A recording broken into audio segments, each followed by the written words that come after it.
Bonjour, voici quelques astuces utiles pour améliorer votre vie avec Odoo. L'astuce du jour, faire des tableaux de bord.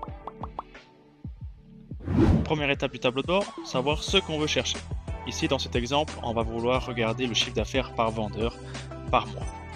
Donc ce que je vais faire, je vais prendre l'information d'où elle vient, c'est-à-dire par exemple dans mes factures clients.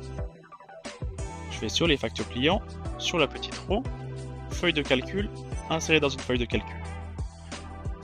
Là, je choisis ma feuille de calcul, confirmer, et là vous avez votre tableau que vous aviez précédemment, mais sous forme Excel. Vous pouvez ajouter des formules, etc. Je vais premièrement prendre ceci et descendre un petit peu pour améliorer le visuel. On peut ensuite faire des calculs de base comme sur du Excel, par exemple, ajouter une feuille avec tous mes calculs, chiffre d'affaires est égal à somme du montant hors taxe. Par exemple. Voilà. Du coup, j'ai mon chiffre d'affaires ici, je pourrais avoir d'autres calculs évidemment. Dans ma première page, je peux insérer en fait des graphiques.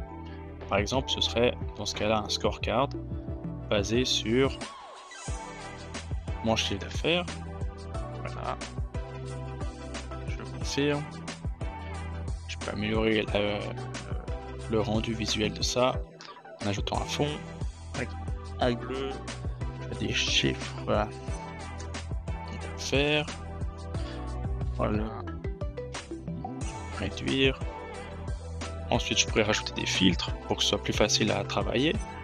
Par exemple, en disant je vais avoir la date de la facture, donc date de facturation. Je peux choisir par mois ou par trimestre, parfait.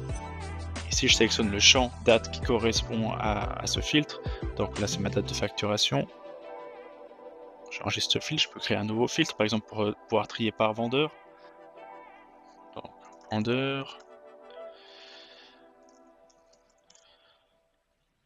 Voilà, et je dis que je veux filtrer les vendeurs. J'enregistre. Voilà, maintenant j'ai un simple tableau de bord avec l'affichage de mon chiffre d'affaires où je peux filtrer par vendeur. Maintenant, on va ajouter ça vraiment au tableau de bord. Donc, fichier, ajouter au tableau de bord. Ici, c'est A par vendeur, par exemple. Ajouter dans les ventes, créer.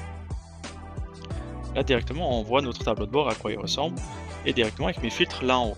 Donc je peux sélectionner la période, par exemple en juillet. Déjà directement j'ai mes factures qui sont triées par mois, le mois choisi. Et je peux choisir mon vendeur, je vais regarder ce que Romain a vendu au mois de juillet. Voilà, il a vendu pour 61 000 francs.